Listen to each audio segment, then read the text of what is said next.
다음 마지막 11번째, 생애의 빛은 영적 제7일 안식일 예수 재림 교인입니다. 사람들은 본능적으로 물이와 당을 짓기를 좋아합니다. 그래서 성경에는 자신이 본 것과 경험한 것을 말하니까 너도 갈릴리파에 미혹되었느냐라는 말이 나옵니다. 말씀을 보겠습니다. 요한복음 7장 52절. 저희가 대답하여 가로되 너도 갈릴리에서 왔느냐? 상고하여 보라. 갈릴리에서는 선지자가 나지 못하느니라 하였더라. 그래서 신사적인 그리스도인들은 신앙인들을 만나면 당신은 그리스도인입니까? 라고 물어야 하는 것이 정상일 것입니다. 그런데 교회를 나간다고 하면 어느 교회냐? 어느 파냐라고 묻는데 여러분이 예수님과 사도들께 예수님은 어느 교회 다니십니까? 예수님은 어느 파이십니까? 물어보신다면 예수님과 사도들은 여러분께 어떻게 대답을 하실 것 같습니까? 여러분, 하늘에는 장로교인이나 감리교인이나 침례교인, 성결교인, 순복음교인, 천주교인, 재림교인들이 있습니까?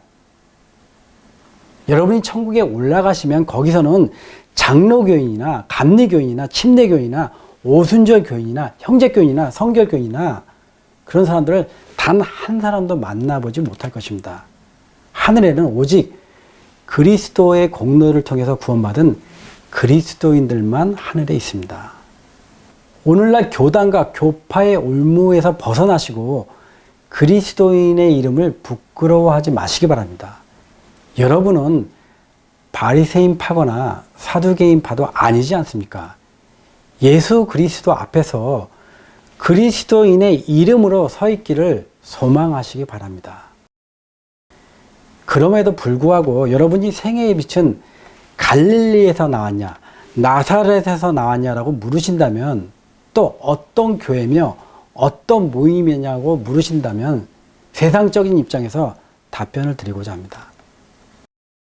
우리를 비난하는 사람들이 가장 많이 하는 말들이 생애의 빛은 제7일 안식일 재림교인인데 자신들의 신분을 숨기고 사람들을 속이면서 선교 활동을 한다고 비난합니다. 그런데 사실 이렇게 비난하는 사람들께 묻고 싶은 점이 있습니다. 지금이 어떤 시대인데 무엇을 숨기고 비밀스럽게 선교 활동을 할 수 있는 그런 시대입니까?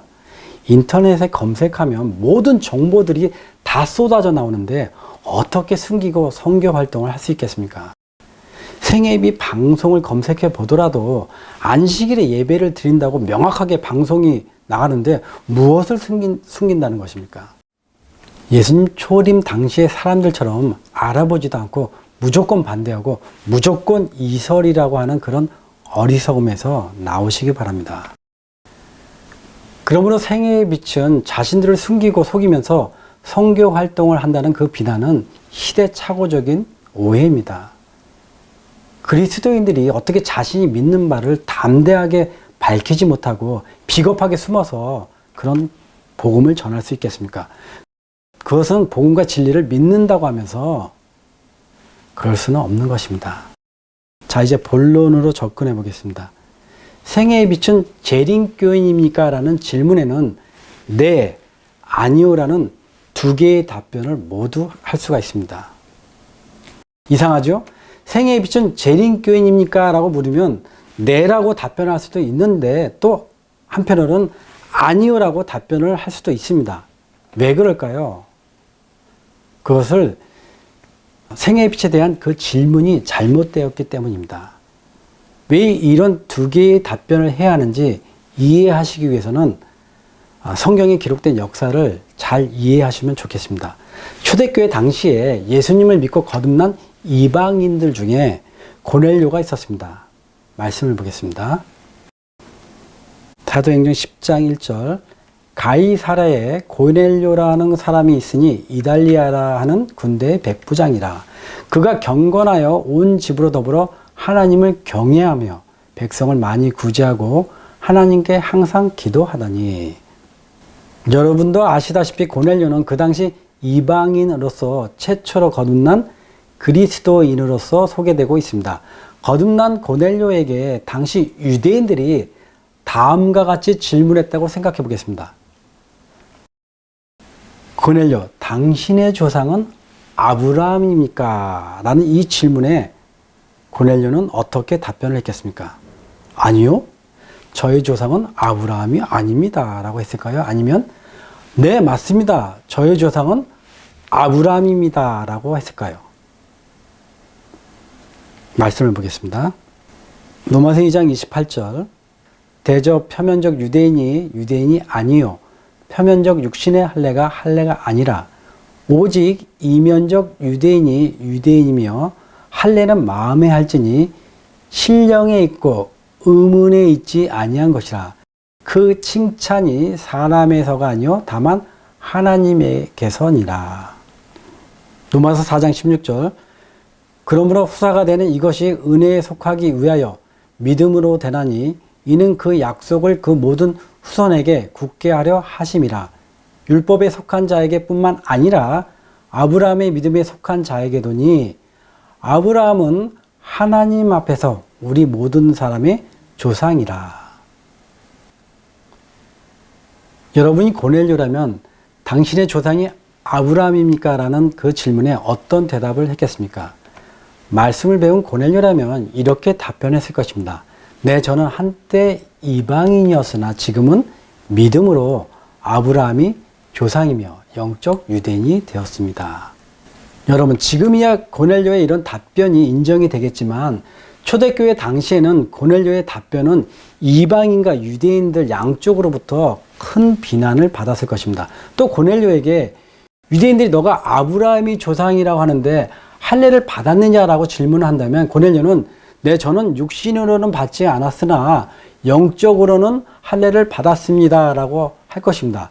이 답변 또한 그 당시 유대인들과 이방인들에게는 말도 되지 않는 답변이라고 비난을 받았을 것입니다. 그렇다면 성경을 가지고 계신 여러분, 오늘날은 고넬료의 답변이 매우 성경적이며 합당하다는 것에 동의하실 줄로 믿습니다. 그렇지 않습니까? 그런 오해를 풀기 위해서 사도들께서는 영적 유대인과 영적 할례의 믿음에 대해서 성경을 기록하셨습니다. 그런 관점에서 다시 현재로 돌아와서 생애의 빛의 입장이 초대교회 당시에 고넬료의 입장과 똑같다는 것입니다. 우리에게 당신들은 재림교인입니까? 라고 묻는다면 우리는 고넬료와 같은 입장에 처하게 됩니다. 왜냐하면 생애의 빛은 오늘날 재림교단에 속해 있는 단체도 아니며 재림교단의 교족부에 이름이 올라간 사람들도 아닙니다. 그래서 만약 생애의 빛이 우리가 재림교인입니다 라고 한다면 세상적으로도 문제가 생기고 법적으로도 재림교단을 사칭하는 사람들이 될 수 있는 것입니다. 재림교단 사람도 아닌데 재림교인이라고 사칭하고 다니면 안 되는 것입니다. 그래서 생애의 빛에게 당신들은 재림교인입니까? 라는 질문은 잘못된 질문입니다. 그런데 우리에게 당신들은 영적 재림교인입니까? 라고 물어본다면 그러면 상황이 또 달라집니다. 그렇게 물어본다면 저희는 네, 그렇습니다. 저희는 영적 제7일 안식일 예수 재림교인입니다. 라고 할 것입니다. 생애의 빛은 제7일 안식일에 예배를 드리며 예수님의 재림을 소망하는 그리스도인이며 하나님께서 동방, 서방, 북방, 남방, 원방에서 모으신 같이 야곱과 같이 다리를 절었던 자들이며 영적 제7일 안식일 예수 재림 교인입니다 라고 말씀드릴 수가 있습니다. 왜 그렇습니까? 앞서 말씀드린 것처럼 우리가 전하는 복음과 메시지는 현재 재림교단에서 전하는 메시지하고는 다르기 때문에 믿는 것과 아는 것이 같다고 할 수 없습니다.